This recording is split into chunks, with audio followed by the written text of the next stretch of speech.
मुबारक हो। दिल्ली की जनता को एक गालीबाज मुख्यमंत्री मुबारक हो। दिल्ली की जनता को आज आखिरकार एक गालीबाज मुख्यमंत्री मिल ही गई। लेकिन अगर ऐसा ही मुख्यमंत्री चुनना था तो आखिर रमेश बिधूड़ी में क्या कमी थी भाई? डर तो तभी था जब अद्भुत सीएम की बात हुई थी। अब ये मीम सोशल मीडिया पर लगातार वायरल हो रहा है।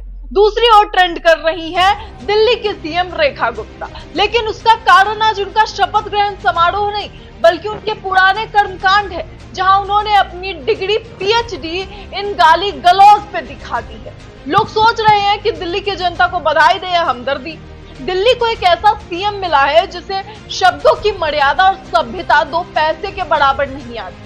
दिल्ली को एक ऐसी मुख्यमंत्री मिलने जा रही है जिसकी सोशल मीडिया गालियों से भरी पड़ी है और भर भर कर उस पर गालियां दी गई है जो खुद सीएम साहिबा ने लिखी है। विपक्ष के नेताओं को, विपक्षी दलों को और अरविंद केजरीवाल को।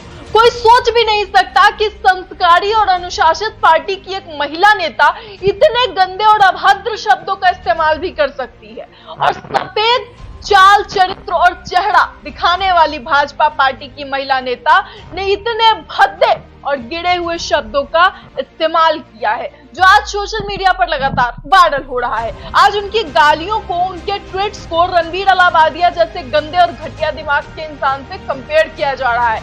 हालांकि जैसा कि उनका चेहरा सीएम के लिए चुन लिया जाता है, नाम सामने आ जाता है, वैसे ही उनके सारे टट्टू इन सभी चीजों को सोशल मीडिया से हटाने में लग जाते हैं। लेकिन सोचिए कि जिस रणवीर अलाहाबादिया को सुप्रीम कोर्ट ने कह दिया कि यह अश्लीलता की हद है, उस हद पर आज दिल्ली की सीएम खड़ी उतरी है। अगर सोचिए कि रणवीर अलाहाबादिया के शब्दों से कंपेयर किया जाना ये खुद में कितनी गंदी और भद्दी बात है कि आज दिल्ली के सीएम जो एक माँ भी है 2 बच्चों की, ऐसे में एक माँ होकर एक दूसरी माँ को गाली देती नजर आई।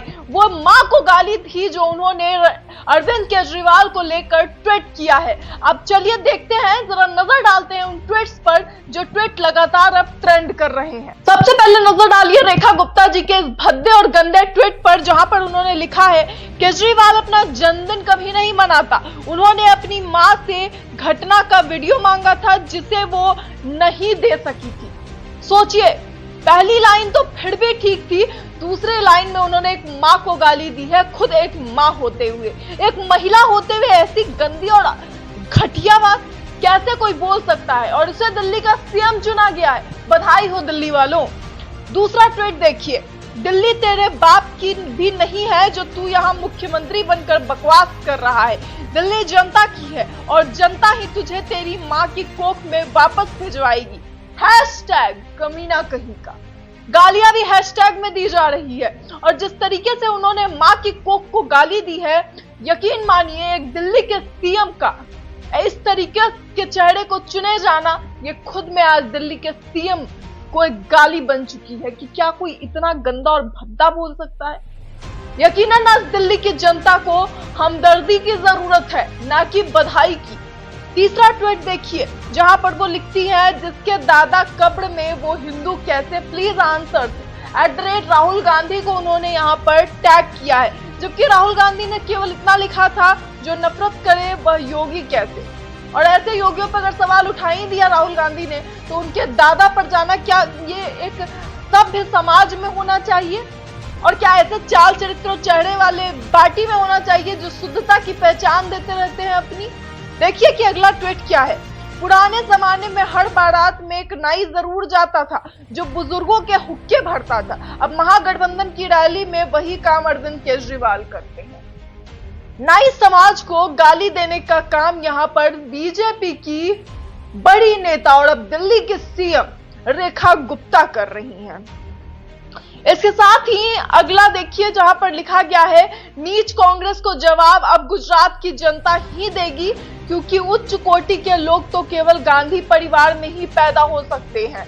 और यहाँ पर इंडियन नेशनल कांग्रेस को भी किया गया है टैग और इसके साथ ही राहुल गांधी को भी टैग किया गया है। किसी के खानदान पर, किसी के परिवार पर, किसी के कोटि पर, किसी के ऊंच नीच पर कमेंट करना, ये कौन सी सभ्यता है और कौन से संस्कार हैं जो बीजेपी में पैदा हो रहे हैं। इतना ही नहीं, आपको बता दूं कि रेखा गुप्ता जी आरएसएस से जुड़ी रह चुकी हैं। जी हाँ, ये आरएसएस का प्रोडक्ट है और ऐसे में आरएसएस में क्या ज्ञान बांटा जाता है ये रेखा जी ही जाने।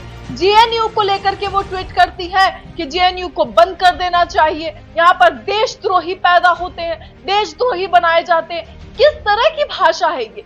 बच्चों को, छात्रों को साले कहकर संबोधित करना कि ये साले 10 रुपए में रहते हैं वहां पर, ये किस तरह की भाषा है?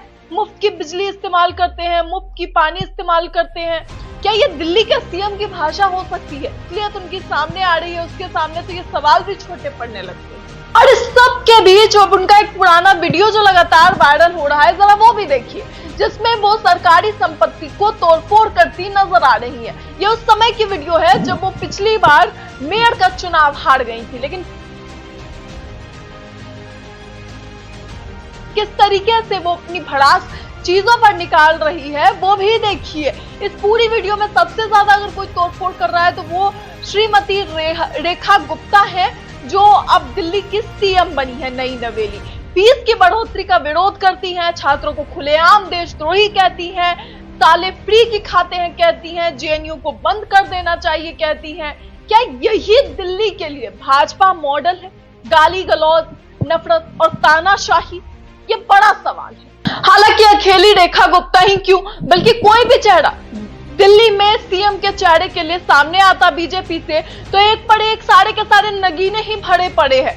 किसी की कुंडली निकाल लो, मनोज तिवारी हो, प्रवेश वर्मा हो या रेखा गुप्ता को देख लो।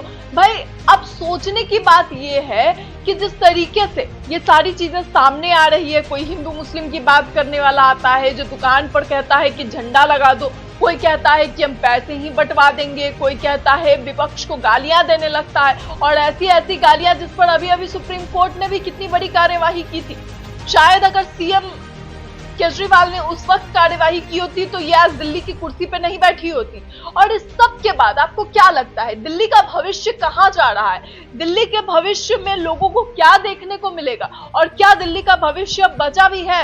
इसमें ना शिक्षा मॉडल कुछ नजर आता है, ना ही कोई दूसरा मॉडल नजर आता है। केवल और केवल गाली गलौज की एक बड़ी लंबी लिस्ट, फेयर लिस्ट नजर आती है, जिस पर बड़े बड़े उनके चित्र और बड़े बड़े जो उनके चरित्र सामने हैं वो देखने को आपको मिल रहा है। हाँ खैर, इस सब के बीच लगातार विपक्ष भी सवाल उठा रहा है, जनता भी सवाल उठा रही है। इसे लेकर आपकी क्या राय है? अपनी राय कमेंट बॉक्स में जरूर बताएं। शपथ ग्रहण क्योंकि हो चुका है, दिल्ली की सीएम अब रेखा गुप्ता है, तो भविष्य तो रेखा जी ही जाने।